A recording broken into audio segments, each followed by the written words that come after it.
Hey guys, Besa Gordon here. It's time for another episode of Rewind with Besa. But first, you already know we gotta talk about our sponsors and upcoming events right here in Seattle. First and foremost, let me tell you something.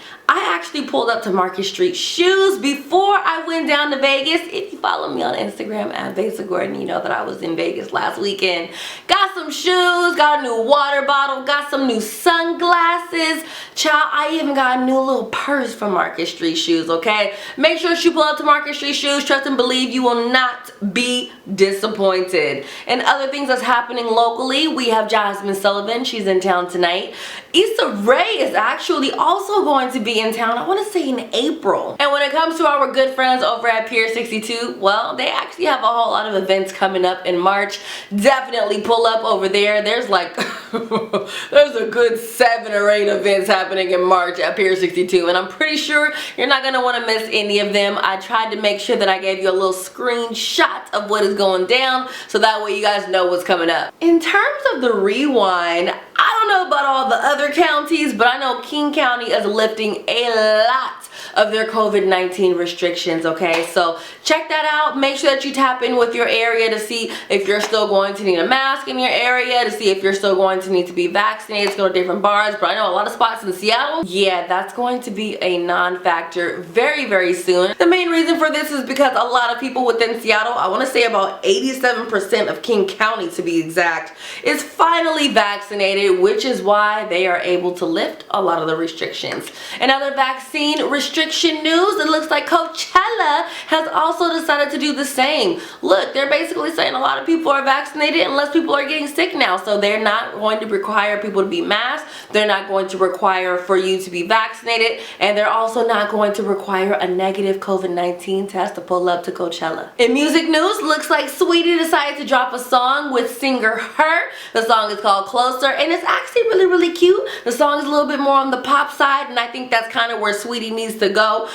It's not that Saweetie does not do good rap music. I just think that she's a little bit more of a pop artist, and she kind of fits it a little better over there. If you haven't checked out the song, definitely make sure you tap in with it. I personally think it's really, really cute. Now, as I told you guys a couple weeks ago, Rihanna is pregnant, and I find it very interesting that a lot of people are trying to say that Rihanna is the new pregnancy standard. People are saying women need to start showing their pregnancy belly a lot more, and they need to embrace their pregnancy more. And what's really interesting is that how can you be the same standard of a woman that is actually a billionaire? It frankly doesn't make any sense to me, and honestly, it's really much so not fair to different women that are just normal girls like myself that get pregnant. I am not pregnant, by the way. Don't even think about it. I don't even know if I actually want kids. We're just keeping it a buck right now because we're family. But I just wanted to make sure nobody actually thought when I said normal girls like myself, I was actually talking about me. Either way, a lot of Rihanna fans are saying that she is the new standard for pregnancy, and I think that although Rihanna looks amazing with her pregnancy belly, I absolutely don't think that she's a new standard, and she's definitely not the only woman that's ever been pregnant. There's a lot of women that have been pregnant over the years, and people have slammed them for really showing off their pregnancy belly. I've even seen people saying that they should keep their pregnancy a secret and not show it off like that. But when Rihanna do it, all of a sudden it's like, oh my god, high fashion. Look, however you decide to be pregnant, that is your business and nobody else's. I was gonna talk about rapper DaBaby getting in a fight with his baby mama's brother, but who cares?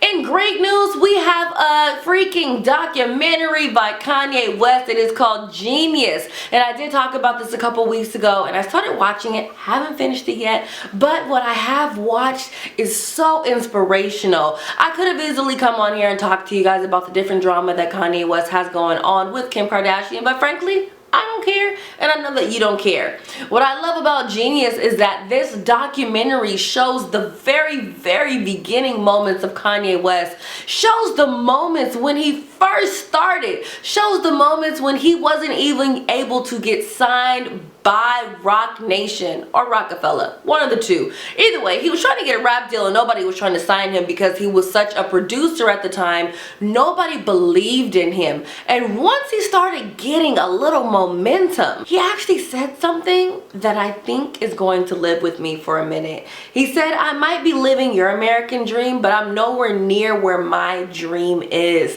And I think that is so epic. So many times you see people living their best lives, or what you think is is their best lives. It's so easy to only show the best parts of your lives on social media and then make it to where everyone thinks that your life is so perfect, when in reality you might be eating noodles and noodles every day.